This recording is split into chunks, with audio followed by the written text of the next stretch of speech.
Good morning and welcome to our live talk program. This is Lloyd Grubb here, your host on Revive Reform Radio, doing our live talk program covering the importance of church on your Tuesday morning rise and shine. And this morning here, we're looking at the the topic problems when there are no independent preachers, just seminary trained.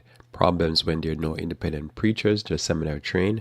And I'll be sharing an article with you of what's going on around in Bulgaria, and then I'll be sharing some ideas with you that's very important to understand the importance of an independent church. And so that's why I said on Tuesday, I think I'm going to change it to more the importance of an independent church. So may God bless you. Welcome. Thanks for stopping by with me here this morning as we do this talk here. And let us pray. Our Father, who art in heaven, I thank you again for the blessings of your word. I thank you, dear Lord, for in your word we find light, dear Lord, and we find direction in times of trouble. May you bless us, dear Father, we pray for Christ's sake. Amen. So we're looking at this topic here, a very important topic. I have this article to share with you, and then I want to talk about this idea here. And when I say church, in my mind, this is often the thought, but I normally just call it this importance of church that I cover on Tuesday morning because I believe church is so important. And so in my mind, if a person here, they probably think I'm talking about mainline church. I'm not talking about church in general. And so I look at it as all church, but more so in my mind because I'm an independent or self-supporting church pastor. That I'm talking about the idea that you have to have this voice, an independent voice. Now, the problem when there are no independent preachers, just seminary trained, is what I want to look at. And you could put just seminary trained or just mainline workers, people who work for the mainline denominations. What's the problem? Somebody said, what's the problem? Part of the interesting thing is here in the United States, for those listening outside, there is this thing called the freedom of the press. And then they said there's a freedom of religion. Now, most people are not familiar with the idea that the freedom of religion comes not from a point of view of freedom just for one religious group to not oppress the other religious group, but freedom within even religious bodies. This is what most people, I guess, most people should at least, but I don't think most people think about it like that. It's not so much freedom of religion from the government, but it's freedom of religion within religion. And it's important to note that without an independent voice, what you have is that you have the system locked down. And certain things cannot be said or spoken or teach because the system has what they call creed or doctrines or a platform. And if the platform is a certain way, nobody that works for the system cannot preach anything otherwise. And this is like what you call a double-edged sword, because religious freedom comes madness also, fanatics, craziness. But that's part of the shoot and match. There's a freedom to do that. Now, some people say, well, no, that should only be in the press. You should only have a free press. But you shouldn't have religious bodies be free from a centralized control. Many people believe that. They'll be like, no, you need a free press where if there's corruption and if there's certain things not being highlighted and certain things not being shedding on certain issues, you should have a free press to blow the whistle and make it be known that something is wrong, sound the alarm. But if there's a church, people are like, no, there's never a place for anything independent of centralized control. So people are, if you want to call it for the press and even government to function, they're pro-freedom. But when they come out to church, they'll be like, no, we need the church to run like a communist organization, centralized control, top-down control, dictatorship. Well, this is not what the Bible teaches. This is why I love the Bible, because the Bible gives me a history that clarifies A lot of things that people might say, oh yeah, I can find it in the writings of Ellen G. White. I'm like, really? One of the person who is the main advocate of religious liberty. You can find it in her writing. So you notice here that many in Adventism are ignorant of certain teachings until they come across an independent pastor or preacher or a self-supporting or a semi-independent minister. Now I use those words because there's been a lot of talk recently about the concept of an independent preacher, and people come up with all kind of gymnastics and dance and all kind of weirdness to try to delineate the difference between an independent or self-supporting or semi-independent or whatever. The concept is independence, period. It's not self. People get into these terms and they get ridiculous. They don't understand the point. The point is that if a person is self-supporting, they're independent. In other words, they do not draw support from a mainline organization. If the person is independent, they're independent because, again, they don't draw support from a mainline denomination. They're not scripted by a mainline denomination. Just acknowledge mentally if you've ever been in a church and if somebody's going to preach, the pastor or the board want to review their sermon. That could be a good thing and that could be a terrible thing. Why it could be a terrible thing? Obviously, is that you shut down certain voice. It's censorship. And this is what you start a rolling problem. And you can have a system that censors, or you could have a person that submit to censorship. They basically redact and cut and strip certain things out of what they're speaking because they're afraid to get penalized or be fined or so forth. So get into the nuances of what's the difference between independent and self-support. The whole fact of the matter is a person could even be in a system working. That's why I say semi-independent minister, because a person could be in a system working, but the power that they have within the system is that they're semi-independent in the sense that they have an independent voice. And if you almost wish if you were in front of me, you could raise you and understand what it is. There can be a person that they're so safe in for various different reasons because they're strong within the system that they could say things and get away with it, where a person that is new to the system, like a person that has just got a job, they can't say that, because if they say it, they get fired immediately. But there's a person who is a strong man. I've ever heard that term. Normally we say it in government. The person is a strong man. And you say, who's a strong man? It's somebody in the political realm that they can say certain things and they can't be penalized because those who would try to penalize them are not strong enough. So their power is strong. And so when you have a system locked down, and the strong man is literally the person who wants to lock the system down, the need for an independent voice is important. But we normally just say, well, in all of the realms of life, you should have independent, but not in a church setting.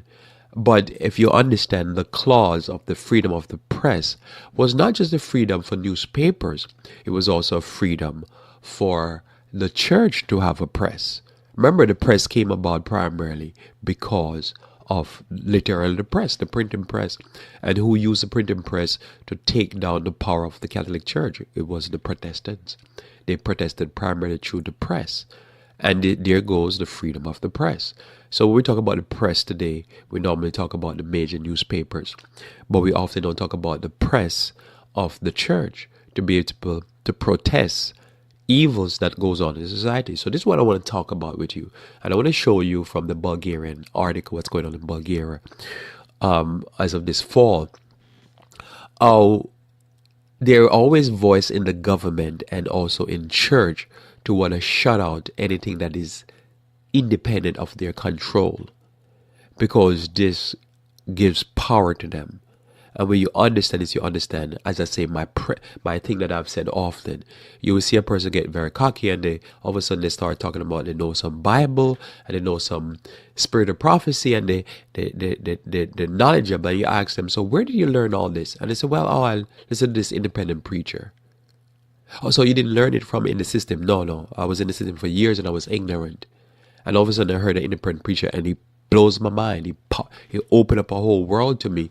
But now I've gotten enough knowledge that now I can even criticize that preacher. I'm like, how you gonna criticize that preacher? You'll be in the darkness in your mainline system, never hearing a sermon that is sensible from a seminary trained pastors. So there's a reason for it, and this is the history of the Bible. So I'll read here first, John chapter 7, verse 14 through 19, before I go to my article. John 7, verse 14 through 19. It says, Now about the midst of the feast, Jesus went up into the temple and taught. So the temple is controlled by the Pharisees and the Sadducees, liberals and conservative. They are the PhDs of their day. They're the ones that are seminary trained. They run the seminary. Christ did not come through their school, but here Christ is in their temple teaching. How is that possible? And Christ is teaching above their level, which again makes no sense. How can somebody teach above the level of a seminary trained PhD? How could Nicodemus come to Jesus by night and seek knowledge when he's a PhD and a seminary trained and the head of the theological system? He's the ruler in the system according to Christ. How could that be? How could Christ turn and said to him, you are ignorant of what you're talking about. You don't know, but yet you are a teacher. How could that be? A teacher in a system, not knowledgeable, but yet they're in the system. Remember, John the Baptist did not go to them to be taught. They went to John the Baptist to be baptized and to hear his preaching. But yet John the Baptist was not part of their system. So that's need for independent voice is so important, because what it is that when a system cookie cuts its students, it forms their mind into a certain mold, and it gives a molding on their mind that make they fit into a form that will fit the system, so the system can continue in the way it is, even to the hurt of the people. So Christ here went and he taught. Verse 15, and the Jews, meaning the men who are the leaders, marveled, saying, how knoweth this man letters, having never learned? So he never learned the theological system. He didn't learn their way of teaching traditions and biblical principles. But yet, it's marvelous his teaching. Before Christ was crucified, the Pharisees again, before I get back to the text, sent some soldiers to arrest him, their guards to arrest him. And they came back without Christ. And they said, why you came back without him? And they said, no man ever taught like the way he taught. Never heard teaching like this. But yet Christ was teaching from the Bible. As you know, Christ was a prolific quoter of the Bible, quote Bible passages after Bible passages. He wasn't teaching from the Mishnah or any of these other traditional books that the theologians write. He was just quoting. He was just teaching directly from the Bible. And they heard this and they were like, wow, we who every day guard the Pharisees, the PhDs in the religious system, never heard teaching like this before.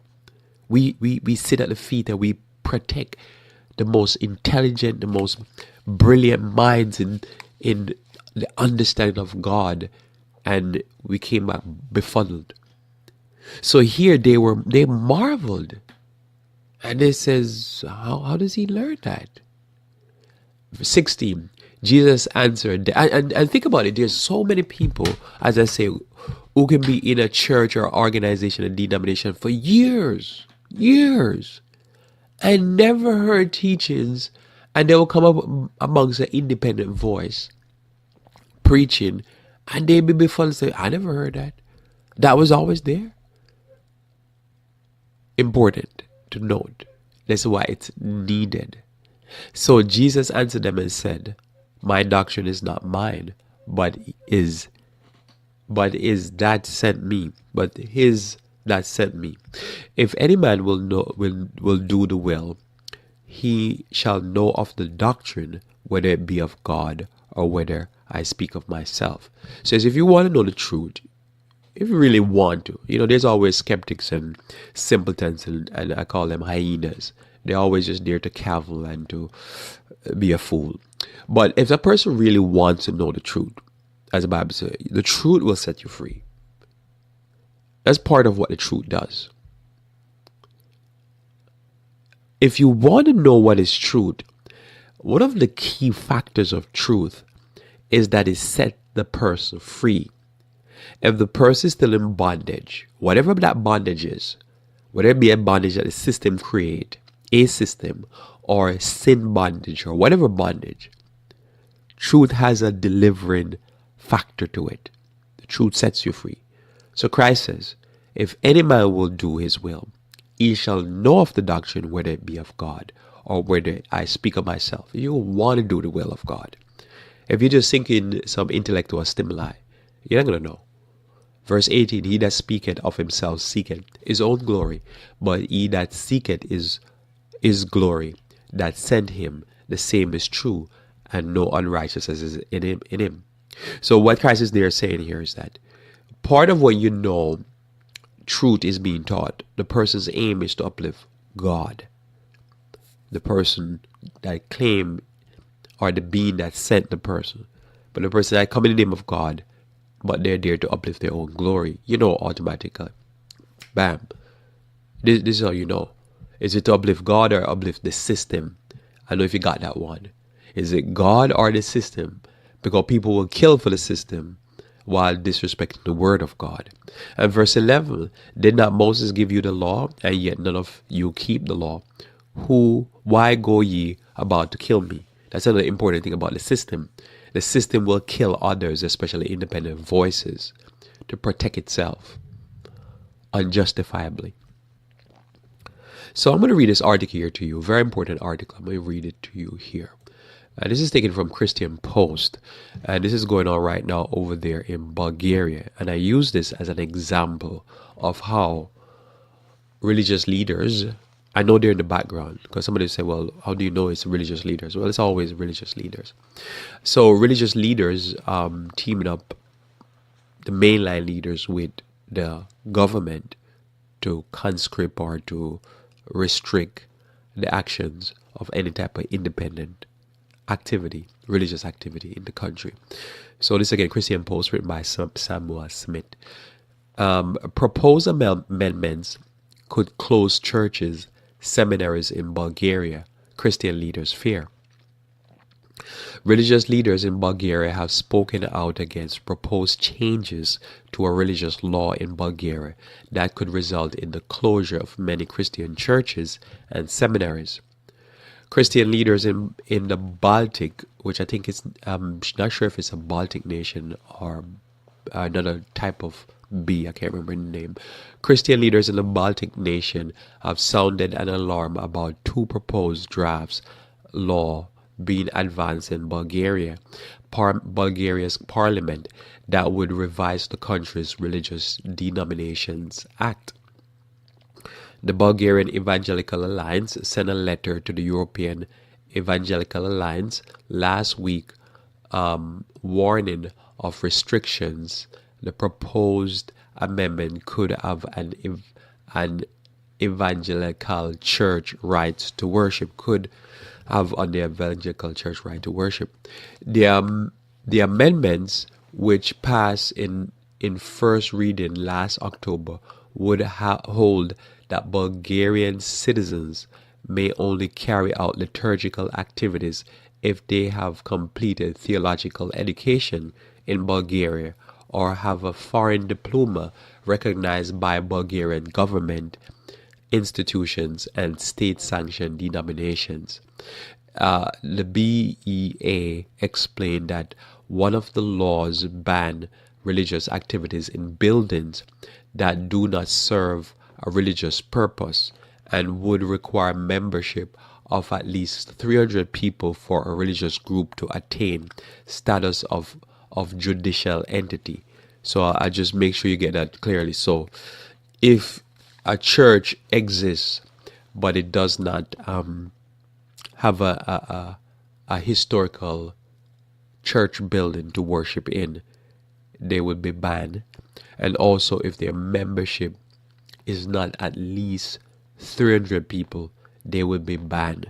So that means any home church, any church that using a building that is not a historical church, ban. And any church that is less than 300 people, ban. All right.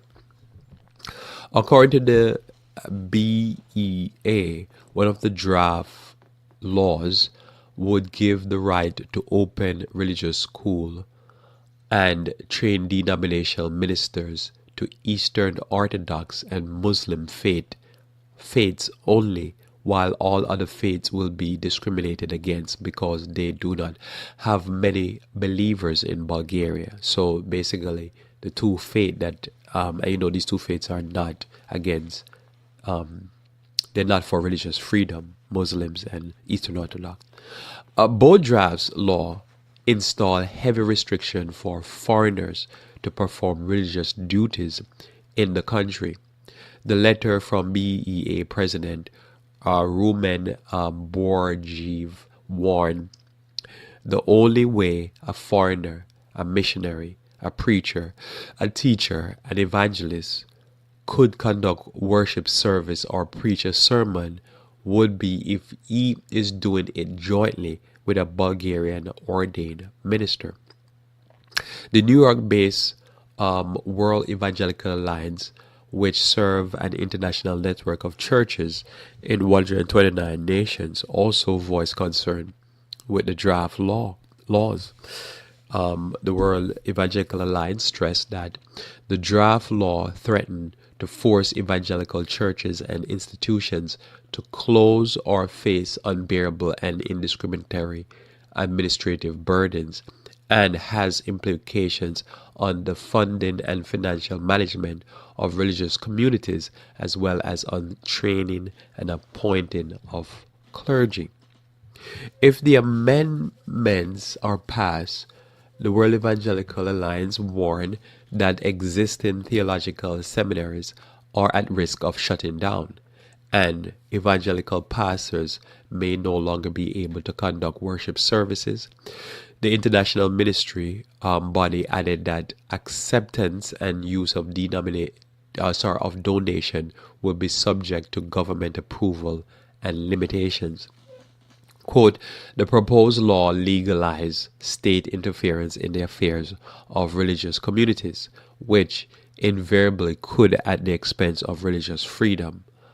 World Evangelical Alliance Secretary General Bishop Ephraim Tendero said in a statement, at a time when governments worldwide face the challenges of strengthening freedoms while maintaining security, we call on Bulgaria and other democratic countries to lead by example and to strengthen the rights to religious freedom rather than weakening it. According to Board Jevs, the donations from outside Bulgaria will only be allowed if they are used for building, construction, and social aid. So that means if you want to send money to Bulgaria, if you're a religious organization, to build buildings in Bulgaria or to help people who are poor or hungry or whatever, you can do that. But that's all you can do, just social aid. Continue reading here. Church donations from outside Bulgaria would need preliminary permission issued by the State Committee of Religious Affairs. In other words, no foreign sponsorship will be allowed for operation of Christian-run medical centers, for education activity, for publishing literature, for cultural events, for small business, for volunteer initiatives, etc.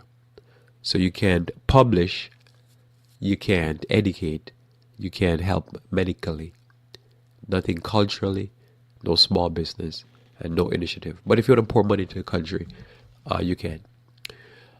After the first reading passed last month, there has been a period of comments on the amendments before its final draft. That comment period ended on Friday. Leaders of the Evangelical Alliance have demanded to be invited to speak to the Parliament Committee in charge of discussing the legislation, and has also demanded a meeting with Bulgarian Prime Minister Boyko Borisov. The evangelical community is not alone in voicing its displeasure with the proposed amendment. The Baptist Union of Bulgaria held demonstration against the proposed amendment in front of Parliament in Sofia after church on Sunday.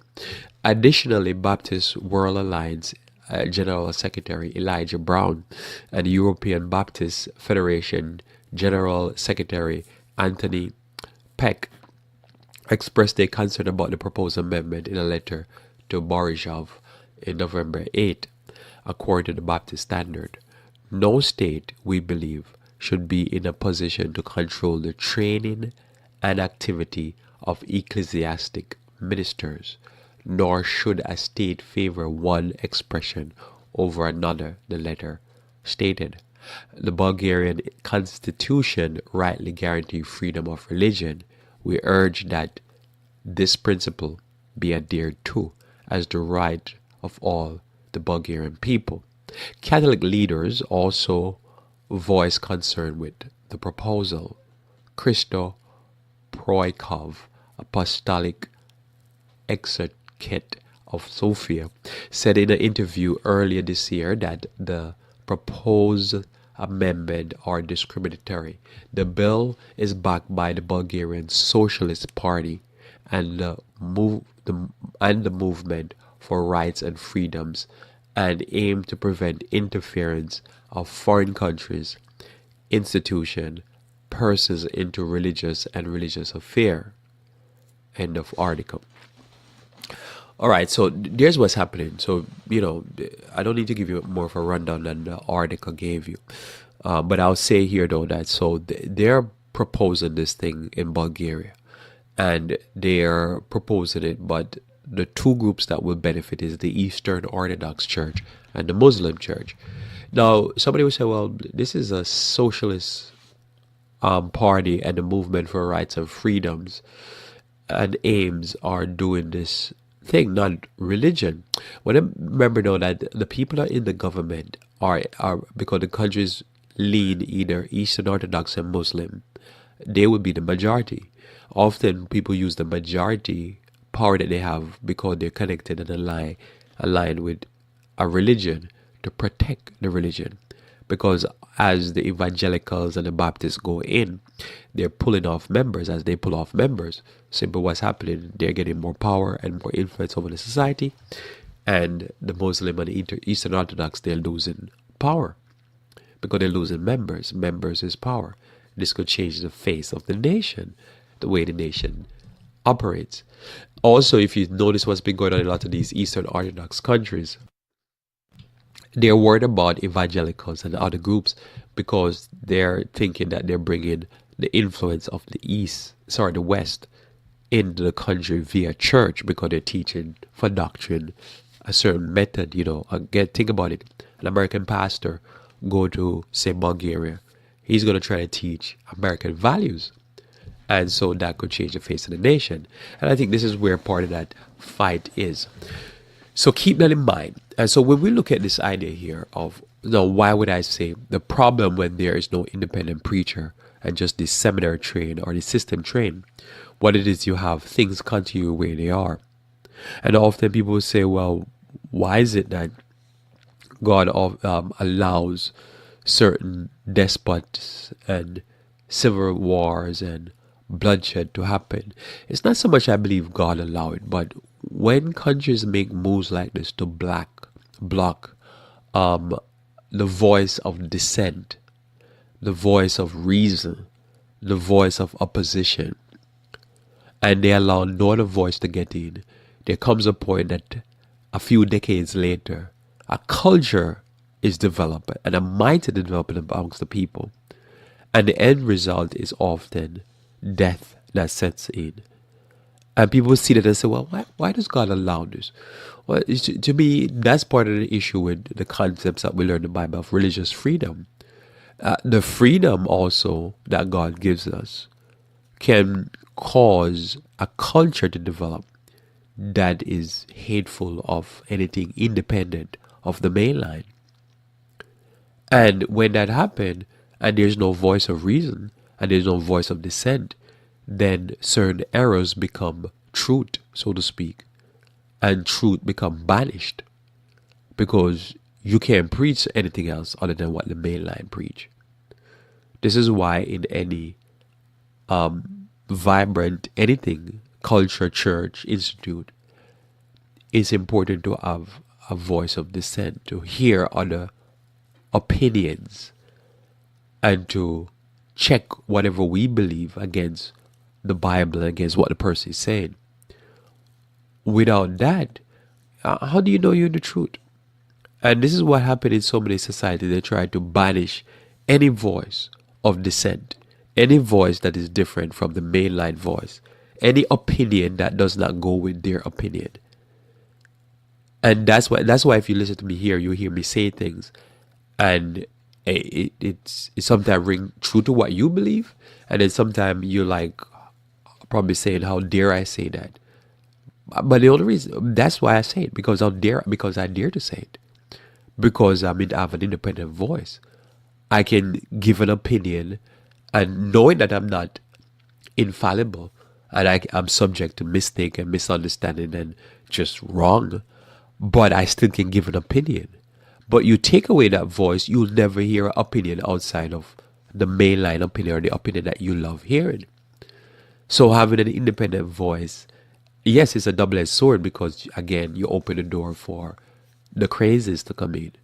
But without that, you just can't have anything else. And so this is the problem with freedom. Freedom, as I say, is a double-edged sword. But if you limit freedom, then what it is that you create basically a situation where no other voice is heard, and error can become truth, or people can be so ignorant of another way of thinking that they do it to their own hurt. So let's share some Bible text with you. So obviously we know here, let me read Revelation chapter 18 verse 1 through 5. Revelation 18 verse 1 through 5. Notice here it says in Revelation 18 that after these things I saw that the angel come down from heaven, having great power, and the earth was lightened with his glory. And he cried mightily with a strong voice, saying, Babylon the Great is fallen, and has become the habitation of devils, and the hole of every foul spirit, and the cage of every unclean and hateful bird. Now, as you know, if you read Revelation 17, you quickly realize that Babylon is the church fallen. She was once a faithful city, and she became a harlot. So Revelation 8:17, verse 1 onward, describe the church as a harlot. She's unfaithful to her husband. And as the Bible says, the Lord has betrothed Israel, and Israel became a harlot. So the church in its harlotry state is become fallen, and is fallen and become the habitation of devils. Now imagine if you have everybody is only preaching one preaching, and they're part of this system. There is no voice coming to it with a loud voice saying, this is the state of Babylon. So Babylon continues sin and is smug, believing we good. But when there's an independent voice or a different opinion, what it is, there's a possibility that somebody might realize, oh, that's not the way to do life. You just go around life whoring out yourself. Yeah. And that's why the need of an independent voice, because how does this message come to the church? Because the Bible is very clear that the messenger or the angel are those who preach. Well, how do you gonna hear a different voice say Babylon is a harlot if everybody's part of the system? And that's what the problem with systems, because you can't without an independent voice, there's nobody to sound the alarm that something is wrong in the system, because the system is not going to preach against itself. You think about it right now, probably a few strong, independently leaning pastors in any system will preach a little thing. They try to be nice against the systems that they belong to. But almost all the voices that are preaching hard and heavy with a loud voice against any mainline system are always independent voices. And as I say, I use Adventism as an example. The main voice that are speaking out against anything wrong in the church is only the independent voices. And as I say, a few strong men who are in the system that have They're independent. They lead. They almost all of them even belong to independent ministries. They have an independent ministries, independent of with an independent board, but they are part of the system, so to speak. You think about that. Almost 90 something percent. Is it a self-supporting independent or the independently strong man? Outside of that, you don't find anybody else saying anything because the system does not preach against the system. As a matter of fact, I'll give you an example. There's a department, and I use some of it is because this could be applied to any church, but there's a department in the church called religious liberty.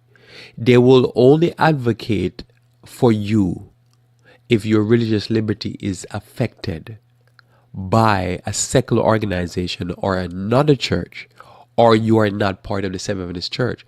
But if you are a member of the church and your religious liberty is being taken away by the church, they will not advocate for you because they will have to advocate against their bosses. And I've talked to religious liberty, one of the main religious liberty lawyers down there. She said, well, that's a problem. I would have to advocate against my boss. I can't do that. That's almost verbatim. She said, how am I going to advocate against my boss? I'm going to have to basically go up against the person who cut my check. But if she was independent in an independent organization, she could say, I'm independent of them. They don't cut my check. I can advocate against anyone. That's why you need an independent voice. That department should not be a part of the church, so to speak.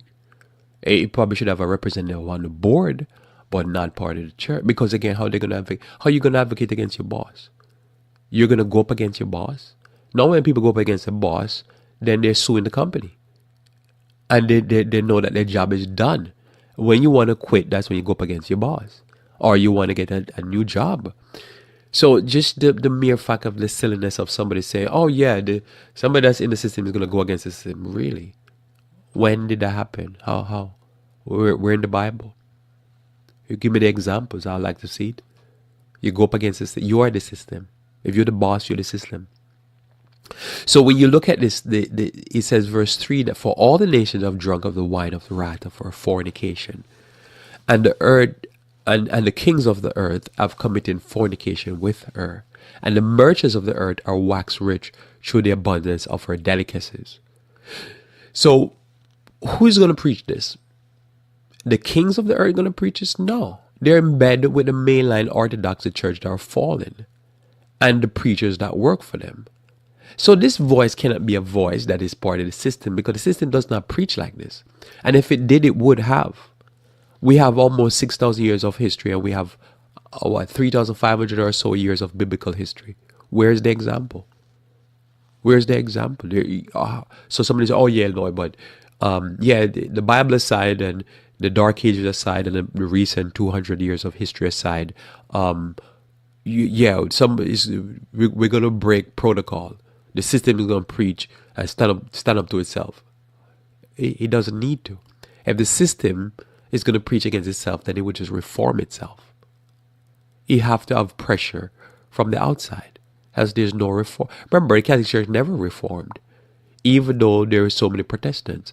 And everybody that protested became independent. And this is why you have the Baptists and the Methodists and the Lutheran and the Episcopalian and all that, because they protested and they went independent. That's the reality. And until you get that reality, you don't understand. That's the power of that's why the biblical history is so important. So if you notice here, the kings have committed fornication with her. They're in bed. So we look at what's going on in Bulgaria. We can see for clearly that the kings are in bed with the religious leaders from the Muslim and the Eastern Orthodox Church. And they're doing this to shut out any other voice in Bulgaria, so that the Bulgarian people only hear the voice of a Muslim or Eastern Orthodox preacher, which is preaching what? What have you ever heard from anything radically different from a Muslim or Eastern Orthodox church? Send me the video online. Send me a YouTube video. Send me something that's going to make me like, wow. I'd like to see it because I've not heard it. What have you heard? Probably you've heard something. I've never heard anything. They're quiet. When was the last you heard a radical sermon from a Catholic priest or Episcopalian priest, or Unitarian church priest, or a Jehovah's Witness, or any of these things. You bring me a mainline denomination. Just don't talk about probably ours. Give me a mainline denomination where you heard a sermon from a preacher, you think, wow, are you hearing fluff? But I can show you independent, even Baptist churches where their pastors are preaching fiery sermons, preaching stuff that you're not going to hear in any mainline denomination. And so this is a problem throughout, and this is always a solution.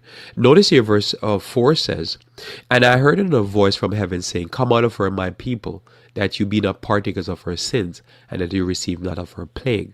For her sins have reached unto heaven, and God hath remembered her iniquity." So we see very clearly that not even God's opinion with these mainline denominations and these mainline religion, that you need to try to reform it.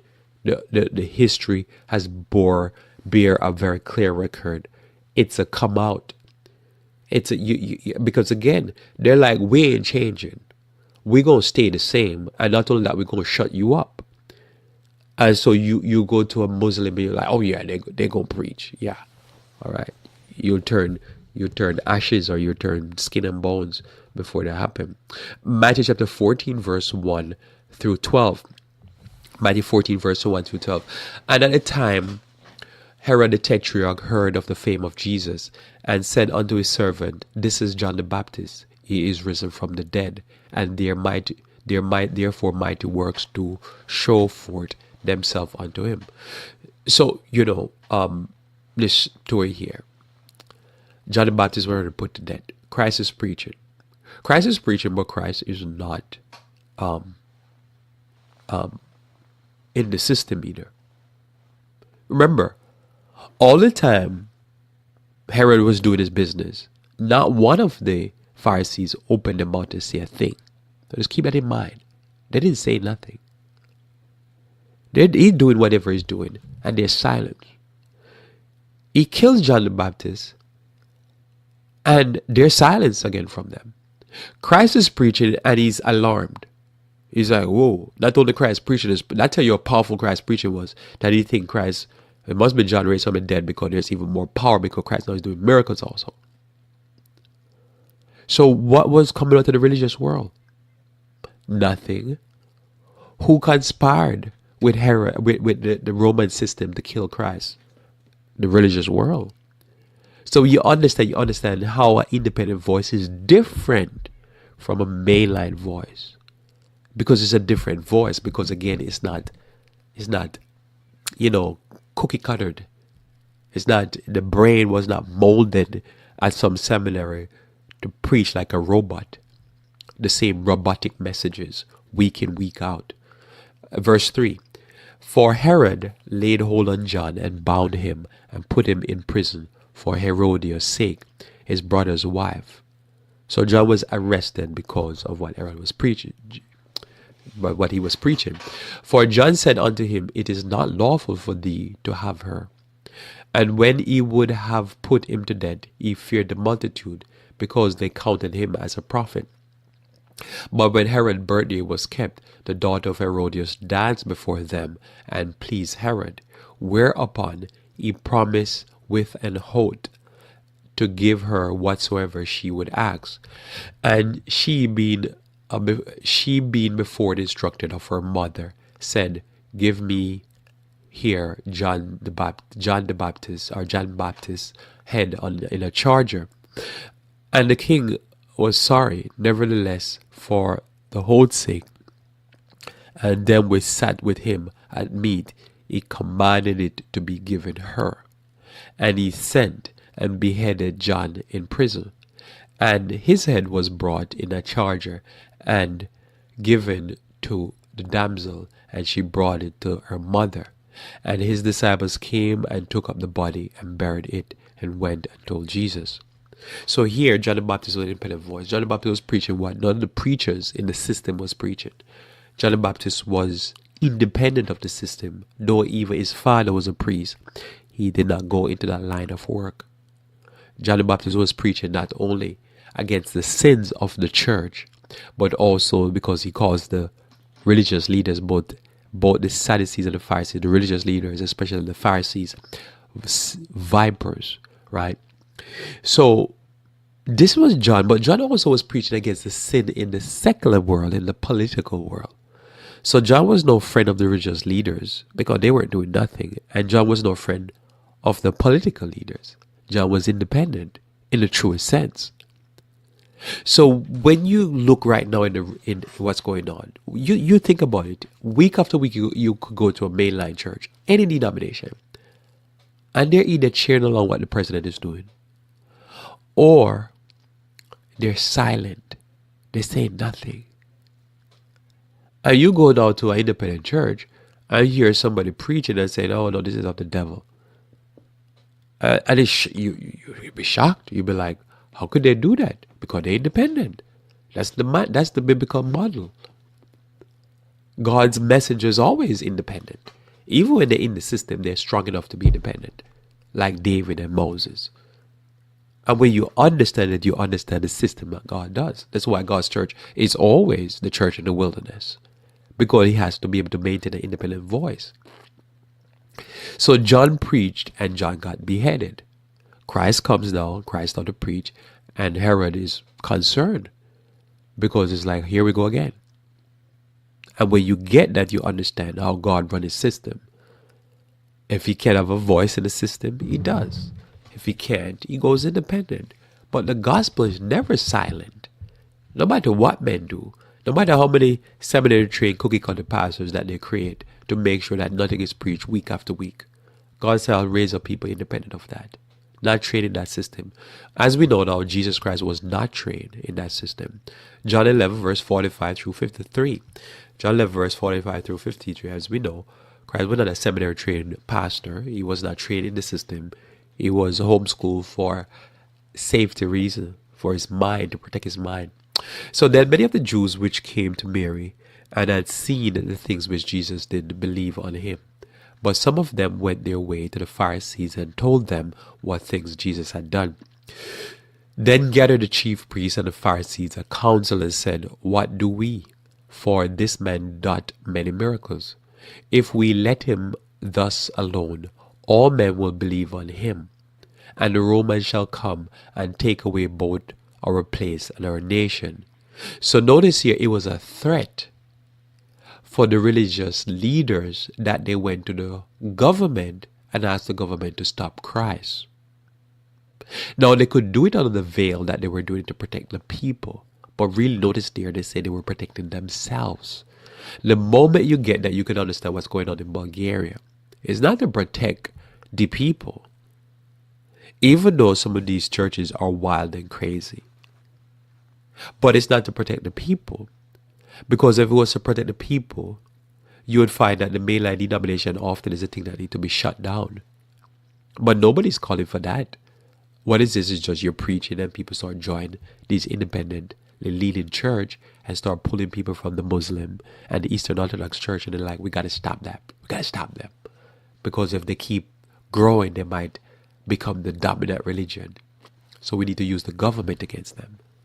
But it's not for the people's sake. It's not about if the people are being blessed or benefited. It's about to stop, to protect themselves. So you see all these actions going on in the church. It's not because the independent voice is not the right voice. It's just simply because they have to protect themselves, protect their tithe and offering. So notice here, verse 49, and one of them named Caiaphas, being the high priest, that same year, said unto them, You know nothing at all, nor consider that it is expedient for us that one man should die for the people, and that the whole nation perish not. And this spake he not of himself, but being high priest that year, he prophesied that Jesus should die for that nation, and not for the nation only, but also he should gather together in one the children of God that were scattered abroad. Then from that day forth they took counsel together to put him to death. And that's simply what happened over and over again. Take counsel together to stop what they think needs to be stopped. So this is where the problem with when there's no independent voice. Only these seminary trained pastors, they shut out the voice of reason. And the country doesn't get better for it, it gets worse. A church doesn't get better when there's no independent voice, it gets worse. Look, in the churches out there closing all these churches. And all they have that's viable is these big churches, these big mega urban churches. It's just closing down. Why? Because the thing that is closing it down is these same seminaries, is what the pastors are being taught, and they go in and teach nonsense or nothing. Sometimes they're not even teaching nonsense, just teaching nothing. They give you a Bible passage and they break it down for you. They act as if they're a theologian, and they never bring it home. You never know what it means for you personally. You just know, oh, pastor, that's some good research there. You're a good researcher. And that's about it. But what does it mean for you personally? Nothing. How is it going to change your life? Nothing. Are you going to be set free from your sins and wickedness? No. You're not going to overcome anything. You're not going to know if the doctrine is true because it speaks to uplift God and to deliver you. But that person is part of the mainline system. Now, if you look at this here, watching my time here, let's see if I take this one. Okay, so notice here in Matthew chapter 22, verse 15 through 21. Matthew 22, verse 15 through 21. Then went the Pharisees and took counsel how they might entangle him in his talk. And they sent out unto him their disciples with the Herodians, saying, Master, we know thou art true, and teachest the way of God in truth. Neither carest thou for any man, for thou regardest not the person of man. Notice here, they're sending out to try to trip up Christ. You see, they're going after Christ. So when we see this type of action in Bulgaria, we understand who's going after who. We're very clear. Let not be fooled that this is just the state doing this. This is men who in religious position pushing the state to do this type of stuff because they want to protect themselves. Tell us therefore, he says, what thinkest thou? Is it lawful to give tribute unto Caesar or not? But Jesus perceived their wickedness and said, why tempt ye me, you hypocrites? Show me the tribute money. And they brought unto him a penny. And he said unto them, whose is this image and superscription? They say unto him, Caesar's. Then say ye unto them, render therefore unto Caesar the things which are Caesar's, and unto God the things that are God's. In other words, the clear teaching here of the separation of church and state. The state has a role and the church has a role. Make the state do what the state does and let the church do what the church do. The church is there to preach truth. That's it. But these men didn't want truth to be preached because they were concerned that if you're over here preaching truth, you might steal some of my sheep and then you grow and I diminish. They're not concerned saying, wait a minute, but what if it's better for the sheep? Their only concern is that I need to protect my job. That's all. So somebody come in now and say, hey, look, I want to teach you about the health message. And the regular mainline seminar cookie cutter pastor say, I don't teach that. And I don't need to enlighten my members. I pray for my members stay sick. Then you come in here and teaching them that. Get out of here. And that's it. Somebody come along and say, oh, there's this doctrine about the sanctuary. I want to teach you that. And the mainline pastor says, I don't believe in that. Get out of here. And the members are not benefited, but the pastor keep his job, and he keep the members in ignorance, or just in lack of knowledge of that information, wrong or right. And so that's why it's important. So when we think about what happened, it was the greatest. Let's read this one, John 19. I think I can get a few more. John 19, verse 10 through 12. Look at this now. John 19, verse 10 through 12 says, Then said Pilate unto him, Speakest thou not unto me? Speaking to Jesus, knowest thou not that I have power to crucify thee and have power to release thee? Jesus answered, Thou couldst have no power at all against me, except it were given thee from above. Therefore, he that delivered me unto thee had the greater sin. Who has the greater sin? He that delivered thee unto me. In other words, Christ's business was just to preach the kingdom of God, not to interact with the state per se. Not to go against the state or to lift it up or to break it down. It was just to teach the people and bless the people, and heal the people and feed the people. That was Christ's work.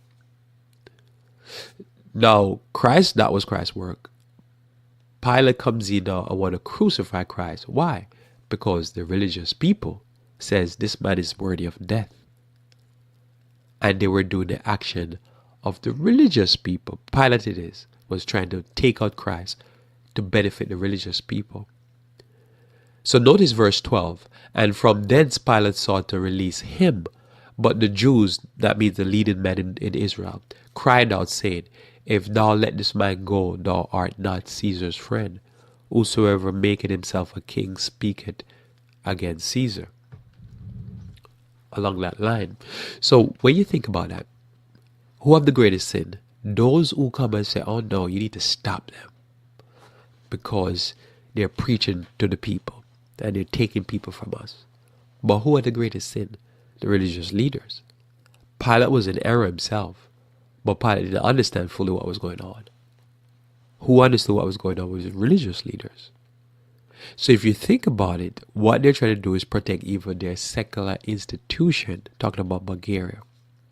They don't want that impact and a change in the culture based upon these religious groups. So they have to basically conscript them, or I should say constrict them, hold them down. But what they're doing there now, as I said, they're throwing out the baby with the bathwater.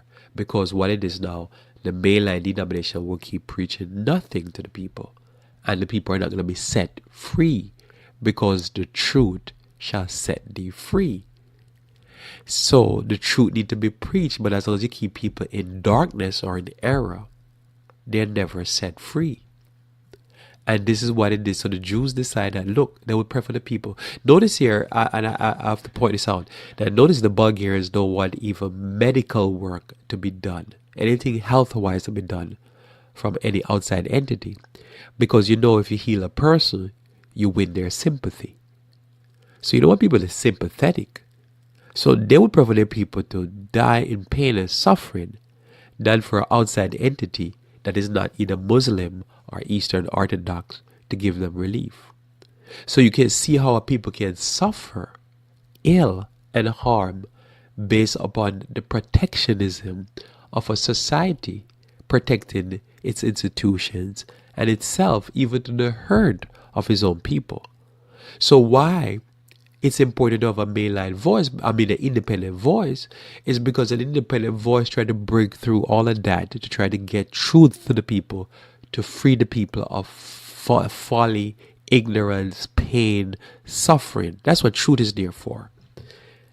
Now, again, is it that Christ is not for organization? No, Christ is the institutional organization. Read this text, Colossians 1 verse 16, as a balance here. It says, For in him were all things created that are in heaven and that are in the earth, visible and invisible, whether they be thrones or dominion or principality or power. All things were created by him and for him.